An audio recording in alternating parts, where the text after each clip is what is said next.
So the history rugs are finished, the kits. If you decide, and they are sold, they are spoken for, and I have a waiting list. If you decide after viewing the video that you would not like a mat kit, just let me know. I'm going to put them on my website as special orders, and I probably won't get that done today, so I'll do it tomorrow morning. So if you watch the video and you decide, no, I don't want that kit, just message me or leave a message on Moths, and then I'll put it through to the next moth in waiting. First, I want to go over a little bit about the rug. Yes, it definitely could be just an applique rug. You could just cut your pieces and applique, maybe put your initials here or something. In these places where I have my story, I'll raise the mat. You can just put a decorative stitch instead of putting numbers. And it would just be a regular mat, a decorative mat. But the purpose of the rug is to tell a story about your life, something in your life. Mine in particular was my ancestors came from Germany on the ship Sally. And I've added the dates and all of the ancestors that came up until my dad. This is my dad on this one, BW. So what I'll do is I'll go over everything in the rug and show you how I did it.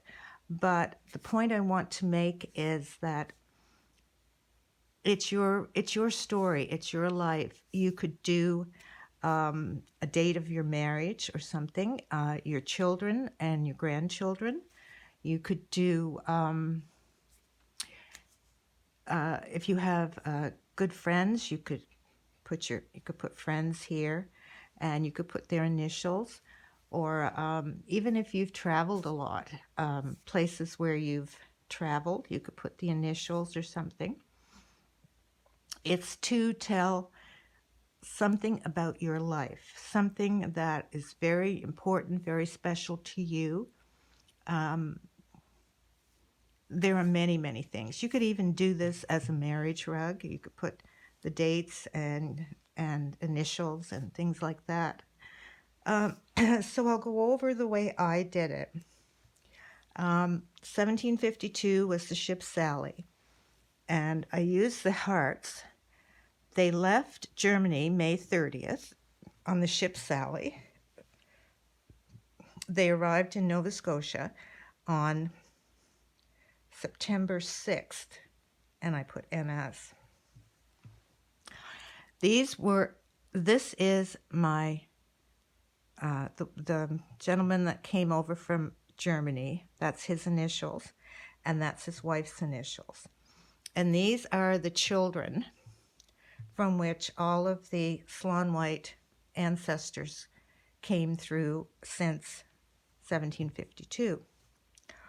This is my dad. Now, I put those because it's a pot. These are the seeds of our ancestors. They're growing the flowers, and from there comes all of our generations of Slauenwhites. The reason I put the birds is these people are living. This is Lucas. Can you see up there? This is LR, that's Lucas. This is Krista, Avery's mom. And this is Avery. He's the little bird. He's the youngest in the family. Now, I didn't put anything for us, for Luke and I, because I made the mat. So I put my initials here, and I put Luke's initials here. And I had one that I didn't have room. There wasn't enough. There was not enough people. So I just did the decorative stitch. So now I'll turn around on the back and I'll show you. Now your kit doesn't have the pocket, but what I wanted to mention to you, I do have lining for the rug if you just want to make a rug and not have anything. But whatever your story is on the front, it would be a very nice idea if you could use a piece of lining that means something to you. If it's your grandchildren, maybe a piece of their clothing. If it's something you have that you brought from some of your trips, something like that. Something of meaning for the back. And this is an old flower bag that my mom had. And I thought that was appropriate to do that, and I aged it. Now, if you want to do a pocket, it's very simple. You just cut whatever you need for the pocket. And I did my decorative stitch all the way around, and you just add the pocket before you do the lining. Now, with this, I actually wrote that with an ink pen. And how I did that, I took my piece of fabric and I ironed it on freezer paper so it was stiff, and then I just wrote with the pen because I wanted it in my writing. Certainly you don't have to do that, but it just adds to the history of the rug. In my case, it's a story, and I'll read it to you. And I may tear up because my dad was very special to me. In memory of Borden William Slauenwhite, 1908 to 1984, designed and stitched by Daddy's little girl. And I was Daddy's little girl. On May 30th, 1752, Joseph Slauenwhite, his second wife, Ursula, and their 3 children, Helena, Johann, Jacob, and Johann Frederick, set out on the ship Sally from their homeland, Germany, to a new world. Just a minute. They arrived in Halifax, Nova Scotia on September 6, 1752, and eventually settled on land in northwest near Lunenburg, where Joseph and his family lived until his death in 1785. Joseph commanded a group of men charged to the protection of Lunenburg from Indian attacks. He was a shoemaker by trade in Germany, and in Nova Scotia, he set up a sawmill. The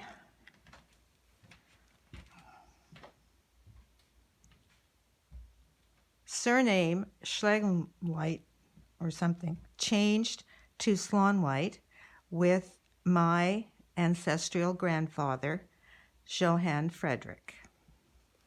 And that sort of tells the story. Now, the reason I put the pocket was because I wanted to put some papers from my dad and different things in there as a keepsake. You really don't need the pocket. It's just something that I did because it was my story, my rug, and I had a lot of my dad's cards and old photographs and things like that. So I wanted to put those in.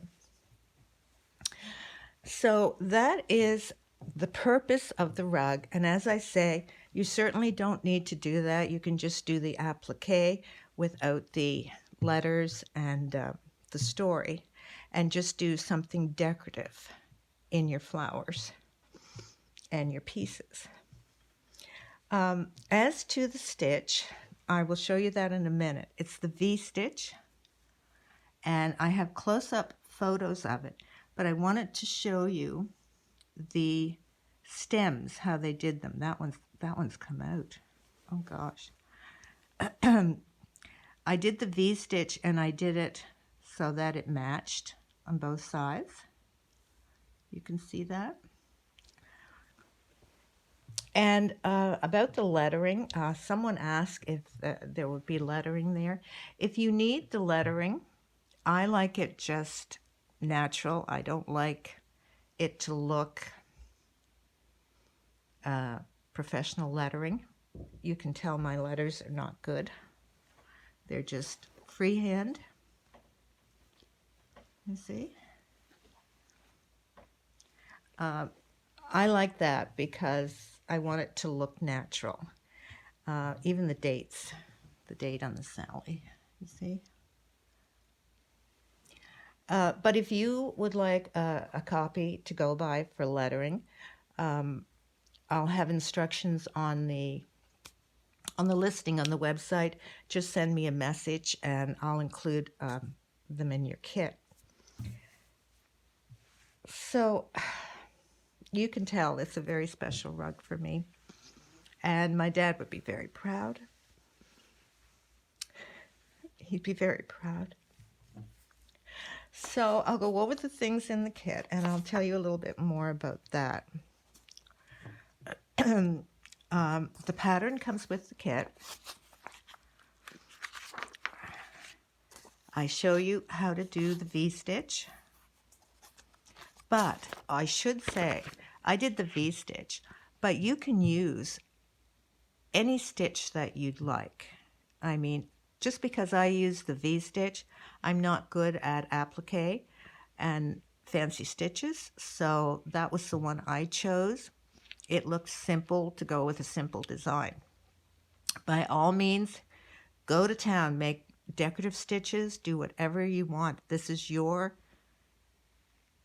story, our story that we wrote together about your life. The other thing is, I'm not including thread. The reason is I want something of you in the design. The thread is just one strand embroidery floss. I wanted it very dainty-like, not very, not two strands. I just wanted one strand as thread. And the way you do, you pick the color of your thread there again, you can do your own thing. And that way we make our rug together. You design parts of it, I design parts of it. But the way I choose my thread, I do one strand, because you're stitching with one strand. You don't put the whole skein there and say, oh, that looks good. Whatever amount of thread you use in your stitch is the amount of thread that you put on your fabric, and you check it to see the color. Mine's just a little tiny bit darker, just so that it doesn't stand out. It just mostly you just see the stitches. You don't see the color. So that's how you choose the thread. And I mean, 2 skeins, easy. I mean, because you're only using, even 1 skein probably would do it. You're only, basically you can do that, and then you can you can stitch your binding on the sewing machine or something like that. You're only doing your hand stitching. So, in the pattern, everything is numbered for the placement, and everything is numbered for your patterns. So it's pretty easy, pretty simple to do. Now, the binding, I have 1 1/4 inch binding, and it's the same as this, the same as my rug. So I have quite a large edge on it. I think it looks good. I didn't want a thin edge binding. And I didn't have enough long pieces for a complete without being pieced. So I'm going to piece your binding for you. I'll send it pieced, and then you can just bind around. Now, you do remember the Marine Corps blanket and the very, very long blanket. They turned out absolutely beautiful. I don't have a piece of the white blanket, but you remember it was white. Look at that. Is that nice or what? That is so beautiful. It's going to be lovely on that rug. I'll see if I can give you a close-up. Isn't that nice? And there is something else in this besides wool. You can see the white in it. Can you see? It's such a beautiful piece. I had no idea that it would dye this good and look this nice. It's just absolutely perfect. So that's to cut your flowers. Now you're going to cut your flowers and you're going to have lots left over. Now the reason I did it this way, what happens if you, let's say you do your grandchildren or your family. What happens if you have more than you have applique pieces? You can add more birds. You can add more birds in different places. And you could put their initials or something on it. So you have lots to add more to the design. So that's for the applique pieces. This is for the binding. They both work together. And this is that wonderful army blanket. Oh my gosh, that dyed good. Look at that. It's green, but it's a very dark, dark green. It's so nice. Now, I only got 9 kits from those 2 blankets.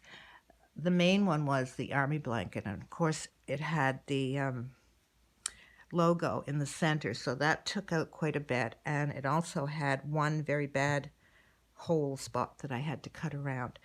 But they do have, because it's an old blanket, like there's a little tiny pinhole there. I don't know if you can see that. Let's see, how can I do that? So it will have imperfections. And on a couple of them, for some reason, I think that you could see the perfection there. You most probably will have that, your applique over that. But I really like that because we've used the old blankets, we've used the old wool. I've dyed them to look old. Any antique rug, you're probably going to see some little problems like that. It's not going to be new wool perfect. And I really like that in my rugs. I like to have that. So that's the front. And this is that, and this is the applique. Now, I didn't know what to do for a lining. This is showing a lot brighter on the video than it is because of the lamp. It goes well with this. And there again, if you are making your own story, I do suggest that you use something from your story, from your family, from your friends, from your whatever your story is. If you're just making a rug, just use this. But or whatever you choose. But this, my dad's rug's very special, and I wanted to do it perfect, and I wanted something of my mom there. So this is, I believe it's linen, because it, just the slightest touch, it will wrinkle. I did the burn test. It burns to ash. It's the same fabric, the weft and the both sides, and it's very strong. I'm just gonna take a piece off of that one, and it frays terribly. But I think it's linen. I really do, and it's pretty strong. It's strong enough to actually be thread. I would use this as thread to stitch. It's perfect for that. So I sent this. I'm sure you can use it for something else if you don't want to do it with your rug. It looks terrible on the video. I'm looking at it through the camera, and it's the light from the lamp that's coming on. But it's very muted. It's a muted green. And it's not going to, no, it looks terrible on there. It's definitely not that color. It's a soft, aged green color. You'll see it when you get it. But, so I'm going to include that with it. The only thing, if you choose to use that fabric, the only thing you would need was the thread.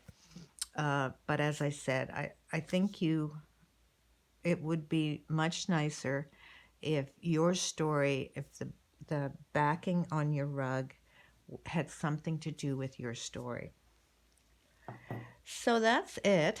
I actually thought that I would have a lot more than 9 kits from those big blankets, and they were large blankets. I couldn't believe it. But the rug is large. Felix was in here probably.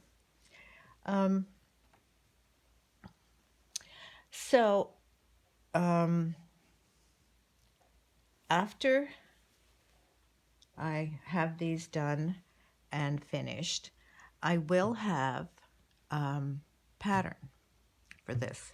I will have a pattern for this size for the applique, and then I'm going to make another pattern, and I'm going to make it quite a bit larger for rug hooking. And I'm not doing it like this. This is the pattern that you get because your base is cut, everything's cut. That's all you do is cut your templates out. When I do my patterns, I'm going to have them full-size paper patterns, and you'll notice this is the exact rug that David put on today on moths. I've had this out for a long time. I've had this printed, and I intend to do this rug. Not as it is, of course. I'll change it because I think it looks a little too busy. It's too much there. But I am going to do this. But when you get the patterns, when I sell the patterns, and I'm pretty sure I can do PDF with them, so you can just download them. If you don't have a printer or anything, you can just message me and I'll mail them to you. I'll print them out, mail them to you. But they go together, and that's your template. So that would be your template for your base, if this is the wool applique one. This is the size of your base, the size of your lining. You're on your own to have your binding, but I can give you the amounts for that. But then what you do is you use this and you trace all of your applique pieces on your freezer paper. And that's how I'm going to do my patterns. I'm not going to do them in books, and I'm not going to do them like this, and I just don't want to do that. This is how I work. That's what I'm going to do. And I think it's much easier. They come out of the printer as a full page, and then there are lines where you cut, and then you put together and you tape. So that's what my patterns are going to be like. And I'll probably do a video on how to do those. But I think that's about it. That is my rug. That's my dad's story. And it's very special to me. So I hope you enjoy making it. I look forward to seeing your story, what you're doing. Just remember, it's personal, it's yours. It is a very important part of your life that you're going to put on the rug for future generations. Thank you so much, and happy stitching.